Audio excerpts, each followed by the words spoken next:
Licenciado, nosotros somos el grupo número 3, lo cual vamos a presentarles cómo resolvimos el trabajo de aplicación llamado aplicación de estadística diferencial. Comenzamos con el problema número 1, el inciso A. Dice, para estimar el valor de la desviación estándar, extraiga en forma aleatoria una muestra piloto del número del 1%. Recuerde que los sujetos que conforman la muestra piloto pueden formar parte de la muestra final. Bueno, para poder encontrar el 1% de la muestra piloto debemos hacer una regla de 3, que recordando que el total de datos, que es de 1042 estudiantes, se refiere al 100%, pero por lo que debemos estar el 1%, lo multiplicamos por 1042, y luego lo dividimos dentro de 100, que nos da un resultado de 10.42. Lo cual, para poder tener más exacto la tabla, debemos de aproximar el número, que lo aproximamos a 11. Posterior a eso, utilizamos una función en Excel, lo cual nos facilita la búsqueda del resultado de la desviación estándar poblacional, lo cual se llama desbest.p, que eso nos va a ayudar a poder encontrar el resultado. Tenemos la función de desbest.p, debemos encontrar el rango de valores del peso para encontrar la desviación estándar poblacional, lo cual nos dio un resultado de 8.55. Luego vamos con el inciso B. Dice, considere un nivel de confianza del 90% y una dimensión del intervalo de 30 libras. Bueno, como les había comentado, aquí está la tabla con los 11 estudiantes. Para poder encontrar el tamaño de la muestra con el 90% de confianza y una dimensión del intervalo de 30, debemos encontrar los siguientes datos. El número de Z es de 1.645, ya que eso se sabe debido al nivel de confianza, que es del 90%. Tenemos la variancia, que nos da 23.27, el total de datos, que es N, de 1042, y la dimensión de intervalo, que es 30. Procedemos a utilizar la fórmula, que el tamaño de muestra es igual a N, el total de datos, por la multiplicación del número de Z al cuadrado por variancia al cuadrado.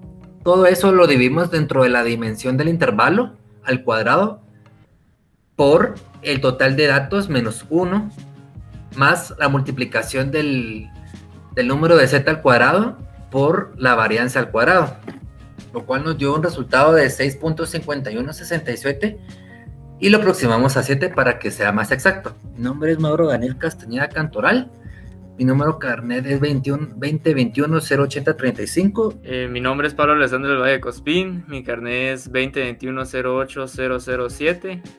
En el inciso C nos piden seleccionar una muestra aplicando el muestreo aleatorio simple utilizando el programa de Excel. Y luego de eso, luego extraer la muestra, presentarla en una tabla, que es la que se presenta en esta diapositiva. Hay que recordar que el muestreo aleatorio simple es el sistema de extracción al azar de los elementos de una muestra aleatoria simple y se caracteriza porque otorga la misma probabilidad de ser elegidos a todos los elementos de la población y garantiza que todos los individuos tienen la misma oportunidad de ser incluidos en la muestra. Los elementos se pueden extraer con reemplazo y sin reemplazo. En este caso se realizó sin reemplazo. Entonces, se decidió tomar una muestra de 20 datos mediante la función aleatorio entre, que nos permitió escoger 20 números aleatorios de las 1042 personas que contestaron el test. Además, se utilizó la función buscar para encontrar los datos de la variable peso para cada número aleatorio, por lo que se seleccionó a los valores de la columna 7 de la base de datos. Una vez extraída la muestra, se continúa con los cálculos para responder a la pregunta planteada al inicio del problema. Mi nombre es Alex Giovanni Quiñones Pérez y yo les hablaré acerca del inciso E. El inciso E dice, una vez extraída la muestra, continúe con los cálculos que necesite para responder a la pregunta planteada al inicio del problema. La pregunta era entre qué valores se encontraba el peso de los estudiantes. Debido a ello, vamos a calcular los intervalos. Para ello, primero se calcula la media por medio de funciones de Excel y esto nos va a dar como resultado 144.75. La muestra es 20 y la desviación estándar va a ser 35.64, La distribución que al darnos una confianza del 95% se resta 1 menos 0.95, que va a ser el decimal, y se divide entre 2. Y se busca el valor z con ese valor que nos dio como resultado en la tabla. Luego el error estándar, que es la desviación estándar partida de la raíz cuadrada de la muestra. Y por último, al multiplicar esto por z nos da 15.62, que este es el máximo error de estimación. Por último, se calculan los intervalos. Esto es con la media más menos el máximo error de estimación, que nos va a dar el límite inferior, que en este caso es 129.128 libras, y el límite superior, que es 160.37. Por último, interpretamos y nuestra interpretación nos dice que se tiene el 95% de confianza, que de el peso medio de los estudiantes que realizaron el test fantástico está entre 129.13 libras y 160.37 libras. Problema 2, inciso A. Se tomó una muestra piloto de la población de estudiantes, encontrando que el 30% tiene un índice de masa corporal por arriba de lo normal. La muestra piloto que nos han dado es la proporción del cuánto de interés, que es el 30%. Para que podamos calcular la muestra, el valor P va a ser igual a 0.3. El complemento del evento de interés sería 0.7, que sería el resultado de la resta de 1 menos 0.3. El inciso B del problema 2 nos dice: utiliza un nivel de confianza del 95%. Dado que el inciso nos da el porcentaje de confianza, proseguimos a calcular y encontramos que alfa va a ser igual a 0.05. Esto se obtuvo de la resta de 1 menos 0.95, que es el porcentaje. El resultado se va a dividir entre 2 y nos va a dar un valor de 0.025. Buscamos este valor en la tabla de distribución normal y encontramos que el valor z va a ser igual a 1.96. Pues continuamos con el programa 2, inciso C. Yo soy María Gabriela María Pichardo, con el número de carnet 2021-0232. Pues nos pide que decidamos el error que está dispuesto a aceptar para el cálculo y que explique los motivos. Pues aquí tomamos el error de 0.05, ya que el nivel de confianza que nos proporciona es de 95%, y por ende el error para un 95% debe ser igual a 0.05. Pues en el inciso C, la pregunta sería: ¿preferiría utilizar P es igual a 0.5 y Q es igual a 0.5 para calcular la muestra? Y que expliquemos por qué sí o no. Pues nosotros decidimos que no, porque si se desea estimar la proporción de alguna población que presenta cierta condición, es posible que se crea que la población real no pueda ser mayor que 0.30, entonces para no estimar un valor erróneo, tomamos un valor de 30% o 0.30. Como vemos aquí los datos, sabemos que la población es finita. Usamos esta fórmula que vemos por aquí, donde n es la población de 1042, z es igual a 1.96, donde el nivel de confianza es de 0.95 y la significancia de 0.05. Nos ayuda a encontrar el valor, pues la proporción de la población con la característica de interés, en este caso 0.30, y Q, la proporción de la población que no tiene la característica de interés, que es de 0.70. Esta se saca a restar 1 menos 20 y con eso podemos saber que el tamaño de la muestra es de 247.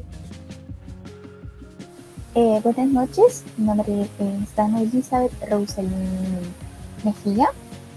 Mi número de carnet es 2021-08474 y yo voy a explicar un poquito acerca del problema 2, específicamente los incisos E y F, donde nos pide seleccionar la muestra aplicando el muestreo sistemático utilizando el programa de Excel. Aquí observamos una tablita, pero les voy a presentar mi pantalla en Excel para que puedan observar de mejor manera. Y bueno, ya que están viendo mi pantalla en el Excel, aquí en estos números se encuentra nuestra muestra, que es hasta 11 estudiantes, aquí en esta posición que es totalmente aleatoria, utilizando, por ejemplo, en este caso, el número anterior, dividido el rango y así saqué todos estos números de acá. Ahora, el peso en libras lo hice, por ejemplo, poniendo buscar en la posición 72 sobre toda nuestra base de datos. Para fijar la base de datos utilicé el comando F4 y aquí vemos el número 7 porque necesitamos encontrar, o sea, buscarlo específicamente en la columna 7 sobre toda esta base de datos. Y pues el falso que siempre se va a colocar. Con la estatura prácticamente lo mismo. En la posición 72 buscar sobre toda esta base de datos, ¿sí? Utilizando el comando F4 también, con la diferencia de que aquí vemos en la columna 8 porque en la columna 8 se encuentra la regla de estatura en centímetros, ¿verdad? Ahora con el peso, como nos pedía sacar el índice de masa corporal y ese es específicamente utilizando kilogramos sobre metro cuadrado, lo que hice fue pasar libras a kilogramos. Lo que hice fue utilizar estos 110 dividido 2,2 y eso nos dio el peso del kilogramos, ¿verdad? Y así sucesivamente con todas esta columna.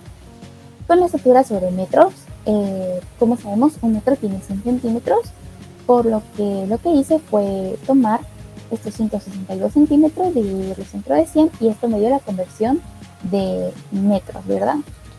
Ahora, para sacar el índice de masa corporal fue bastante sencillo. Lo que se hizo fue tomar el peso en kilogramos y dividirlo sobre multiplicar 2 veces esta estructura en metros, porque en metros cuadrados se tuvo que multiplicar 2 veces. Ahora este estado nutricional de mismo peso, bajo peso, etc. Lo tomé desde una tabla, ¿verdad? Del índice de masa corporal y su clasificación. De esa manera fue que yo pude colocar cómo es que se encontraban estas personas. Como podemos ver, vemos 2 personas de bajo peso, la mayoría de normopeso y una persona de sobrepeso grado 1. Debemos de continuar con los cálculos para que se necesite para poder responder a la pregunta planteada al inicio del problema.